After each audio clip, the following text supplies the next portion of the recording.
Hello guys, I am Vishal and this is my fifth video on town planning in India. And इस video में हम discuss करेंगे urban planning systems and central planning कि central government ने कौन कौन सी स्कीम्स एंड प्लान्स दिए and for what those plans and schemes are responsible for. So I will introduce you guys some terminologies first, such as MOUD stands for Ministry of Urban Development, then MHUPA stands for Ministry of Housing and Urban Poverty Alleviation.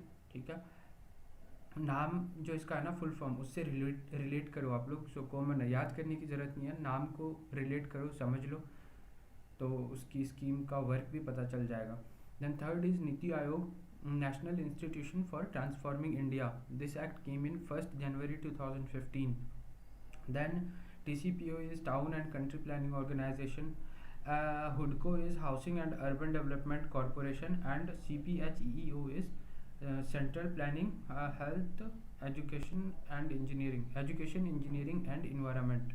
Okay, so let's begin by MOUD. क्या है इसका work, क्या है, for what MOUD is responsible for. So ज़्यादा कुछ नहीं है, तीन ही काम के लिए रिस्पॉन्सिबल है MOUD, तीन चार कामों के लिए. एक तो funding to states and different sectors. Okay, sorry. Then planning, implementation and regulation. ठीक है, कोई सी भी प्लान आई उसको इम्प्लीमेंट कराना एंड उसको रेगुलेट करना is responsible is handled by MOUD. Then TCPO is important, इसके कुछ लॉज हैं एंड लॉज से पहले इसके दो ही काम है. एक तो डेवलपमेंट ऑफ मतलब integrated development of small and medium towns. Okay, नाम ये मीडियम और स्मॉल टाउन्स का साथ में डेवलपमेंट करना. ठीक है, national urban information scheme NUIS दो. एंड इनके लॉज जो हैं ये इंपॉर्टेंट है. इनके कुछ लॉज हैं जैसे model town and country planning act 1945. Then model regional town and development act, किसी रीजन का डेवलपमेंट देखते हैं इसमें, 1960. Then the urban land ceiling and regulation act ULCRA. Then constitutional 74 amendment act. Okay guys, then urban land repeal act 1999. इसको repeat act क्यों कहते हैं, क्योंकि जो थर्ड में हमने पढ़ा था ULCRA, the urban land ceiling and regulation act, इसी के कुछ रूल्स को इसमें लाया गया है. So that is why it is called urban land repeal act. Okay, उसके बाद मॉडर्न बिल्डिंग बायलॉज 2000. फिर URDPFI 2014, बहुत इंपॉर्टेंट है. URDPFI पढ़ लो एंड आर्किटेक्चर के सारे फंडे और मेजरमेंट सब कुछ दिया हुआ है उसमें. तो URDPFI एंड लेटेस्ट NBC जो 2016 में रिवाइज हुई है last, that is national building codes. Okay, so I will start with model town and country planning act. ये क्या है कि ये सिर्फ तीन ही वर्क के लिए रिस्पॉन्सिबल होती है. पहला तो development of lands in towns. Okay, and metropolitan buildings के लिए, मेट्रोपॉलिटन सिटी के plans and city plan, town planning के लिए, and master plans of urban areas. ठीक है, next model regional town and development act. इसका काम ये है कि ये किसी रीजन के डेवलपमेंट एंड प्लानिंग को देखता है. So look after development of a specific region. Okay, small region. Then urban land ceiling and regulation act. Guys, ये एक्ट है कि दिस एक्ट वैकेंट लैंड को एक्सेस करवाती है by government. Okay, and then इसके थ्रू क्या होता है कि government have the power to acquire the vacant land and to utilize it for public profit. ठीक है, and because government is acquiring our land, so there is a terminology called right to compensation. ठीक है, इस act को revise किया गया 1984 में, that is LARR, land acquisition resettlement and rehabilitation act 1984. फिर इसको 2013 में फिर से रिवाइज किया गया, right to fair compensation. Okay, right to fair important है गाइज ये एग्जाम के पॉइंट ऑफ व्यू से बहुत ज़्यादा. ठीक है, कौन सी एक्ट को रिवाइज करके राइट टू फेयर कंपनसेशन किया गया, so that is ULCRA, urban land ceiling and regulation act.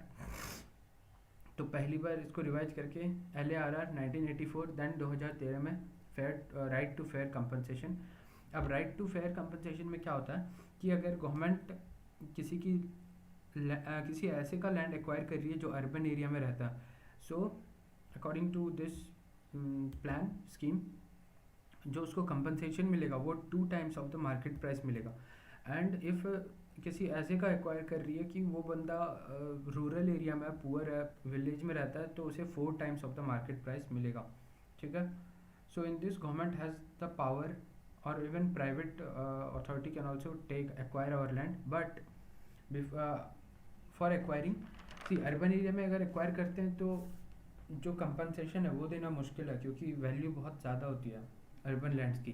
तो there is a terminology called TDR, transfer of development rights. इसमें क्या होता है गाइस कि जो FAR होता है, फ्लोर एरिया रेशियो, वो कुछ एक्स्ट्रा देती है हमें गवर्नमेंट, कि जैसे कि मान लो किसी एरिया में 4 फ्लोर बनाने का ही है permission by government, so and आपके लैंड का छोटा सा हिस्सा government is taking acquiring, so government will allow you to make 2 floors extra से। ओके, सो उससे क्या होगा, एक्स्ट्रा FAR मिल गया।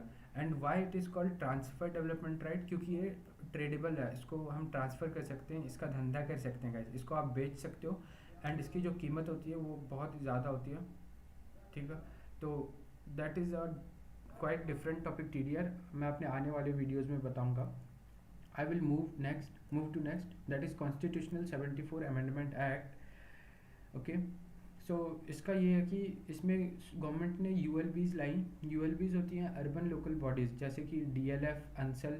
ओके, मतलब गवर्नमेंट से इतना वास्ट वर्क अपने गवर्नमेंट ने सोचा कि इतना सारा वास्ट वर्क को स्प्रेड कर देते हैं, तो private and semi private NGOs को दे देते हैं, तो इसमें आ जाती हैं।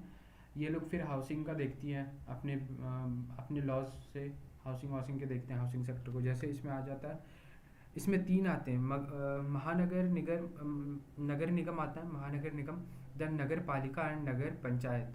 ठीक है, सो इससे आप ये याद रखो कि कॉन्स्टिट्यूशनल 74 अमेंडमेंट एक्ट में वो आते हैं, क्या कहते हैं, ULBs, अर्बन लोकल बॉडीज़। ठीक है, एग्जाम्पल के तौर पे DLF, अंसल प्लाजा बहुत है, दिल्ली में जाओ DLF बहुत मिलेंगे आपको, फिर बेंगलोर साउथ उधर सब। फिर देन नेक्स्ट है CPHEEO, stands for central planning educational engineering and environmental organisation. तो ये रिस्पॉन्सिबल है sanitation and water supply and साफ़ सफाई के लिए। ठीक है, sanitation and solid waste management, then accelerated urban water supply programme, इन सब चीज़ के लिए रिस्पॉन्सिबल है CPHEEO। ठीक है, कॉमन है, कुछ भी मतलब बकवास करो और याद हो जाएगा, आप याद रख लो। मैंने ऐसे रखा है कि CPHEEO सफाई करो। ठीक है, उससे सारा water supply, sanitation, solid waste management and सब कुछ। नेक्स्ट है हुडको, urban housing urban development corporation. ठीक है, इसका है कि इसका 2 ही काम है, promotion of housing and housing materials की, कौन सा हाउसिंग मटेरियल ईजी होगा, गुड होगा, इन्वायरमेंट फ्रेंडली होगा, ट्रांसपोर्टेशन कॉस्ट ठीक लगेगा। ठीक है, ये सब। And NITI Aayog, NITI Aayog, yes, NITI Aayog is also the same, ये रूरल एरियाज़ के लिए, पुअर्स के लिए देखता है housing arrangement and materials, housing materials, ये सब। तो इसका फुल फॉर्म है नीति आयोग का, national institution for transforming India. Okay, ये हो गया। सो ये तो सेंट्रल गवर्नमेंट की हो गई। अब एक एग्जांपल मैं दे देता हूँ स्टेट गवर्नमेंट का भी, हरियाणा स्टेट को लेके। तो उसमें गाइस हरियाणा स्टेट गवर्नमेंट की कुछ बॉडीज़ हैं, जैसे कि हाउसिंग बोर्ड्स हैं एक्चुअली, उसमें हुड्डा, हरेडा एंड HSIRDC आ जाती हैं। सो ये सब हाउसिंग बोर्ड्स हैं जो देखती हैं हाउसिंग वगैरह को सारा। सो हुड्डा का काम है प्लान्स और सैंक्शंस ये सब कराना, अरेंज। ठीक है, फिर HSIRDC जो होती है, इसका काम है to acquire land. Okay, land acquire करवाती है ये। HSIRDC is Haryana state industrial and infrastructure development promotion. Okay, industrial and infrastructural से याद रखो, मैंने भी वैसे ही रखा। हरेडा, HAREDA, हरेडा का काम है रिन्यूएबल एनर्जी, मतलब जैसे BIPV, building integrated photovoltaic.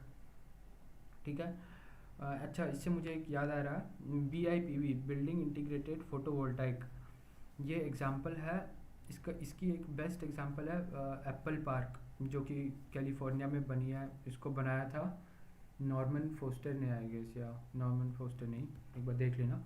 But BIPV की एग्जांपल है यही एप्पल पार्क, जो आपने भी देखा होगा, लार्ज सा स्पेसशिप उतर गया है ज़मीन पे, ऐसा लगता है।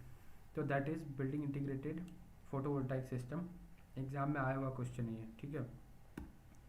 ठीक है, तो एनीवेज हरेडा, इसका हरियाणा रिन्यूएबल डेवलपमेंट अथॉरिटी, इसका काम है रिन्यूएबल एनर्जी प्रोग्राम्स कंडक्ट करवाना एंड वो सब देखना, ठीक है। तो ये हो गया इस वीडियो का एंड है, ये मेरे टाउन प्लानिंग इन इंडिया का लास्ट वीडियो है ये।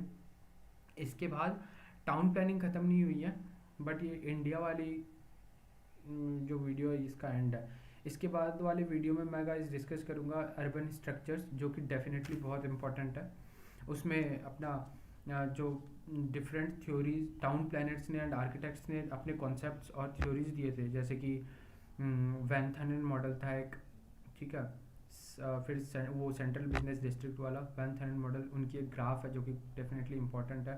देन अर्स्ट बर्गस का सेंट्रल बिजनेस वाला, फिर हॉयट का सेक्टर मॉडल, हैरिस एंड उलमन का पॉलीन्यूक्लियर मॉडल, ये सब है। ये मैं अपने नेक्स्ट वीडियो में अर्बन स्ट्रक्चर्स में डिस्कस करूँगा। So for now, thank you.